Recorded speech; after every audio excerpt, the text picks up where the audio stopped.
This is a World Cup 2026 update. Now reporting from the TNO Sports Desk, Talking Ginger. Good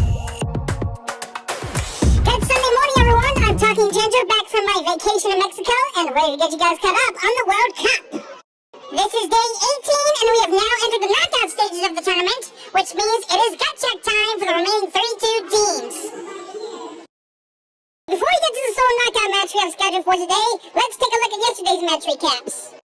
On the schedule, we had Panama against England, Croatia against Ghana, Colombia against Portugal, DR Congo against Uzbekistan, Algeria against Austria, and Jordan against Argentina. Jude Bellingham and Harry Kane scored early in the second half, lifting England over Panama 2-0 yesterday and into what appears to be a more favorable bracket for the knockout phase of the World Cup. Panama held the European power scoreless through a first half when neither team ended threats, and Kane had 10 touches, the fewest of any player.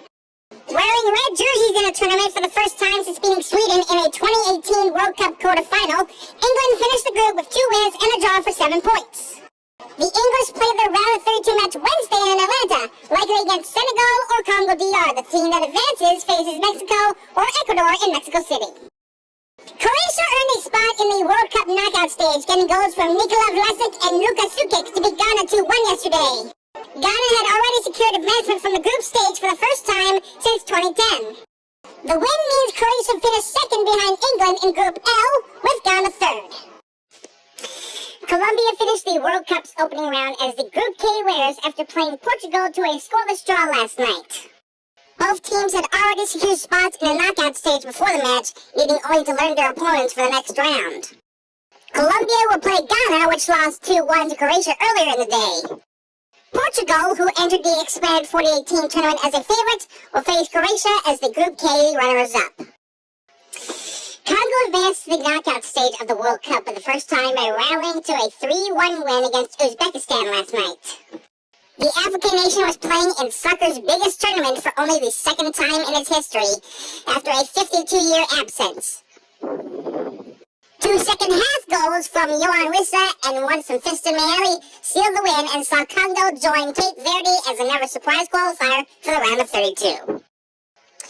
Austria and Algeria played out a thrilling 3-3 draw last night in what amounted to a win-win result in their World Cup group stage finale. Both teams advanced to the knockout round while Iran is eliminated from the tournament. Austria finished second behind Argentina in Group J to advance for the first time since 1982. Their reward is a matchup with European champion Spain on Thursday in Los Angeles. Algeria became the 9th of 10 teams from Africa to advance. They finished third in the group but get a round of 32 showdown with Switzerland on Thursday night in Vancouver, British Columbia. Lionel Messi came off the bench to score yet again as Argentina made 3 wins from 3 at the World Cup with a 3-1 victory over Jordan.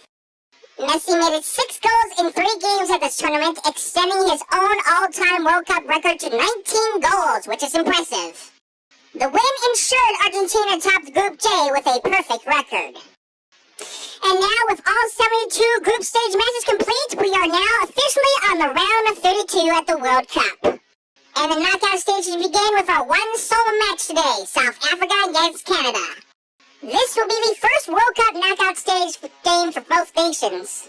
Despite losing 2-1 to Switzerland on Wednesday, Canada advanced with 4 points as Group B runner-up, reaching its first World Cup knockout stage in 3 appearances.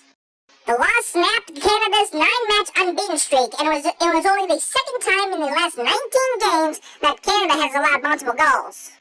In the opener, Canada got its first World Cup points, drawing Bosnia and Herzegovina 1-1. Then, in its second match, Canada beat 9-man Qatar 6-0 for its first World Cup win ever. Meanwhile, South Africa was arguably one of the biggest surprises of the group stage, especially after its opening match against Mexico. In its opener, South Africa recorded 2 red cards in a 2-0 loss to Mexico. However, Bafana was able to bounce back with a huge 1-1 draw against Czechia on an 83rd minute penalty. South Africa followed that result with a huge upset 1-0 win over South Korea to grab second place in Group A and its first knockout stage appearance in its nation's history. And I expect some good showings out of both teams in today's match. Anyways, that is your World Cup daily update for today.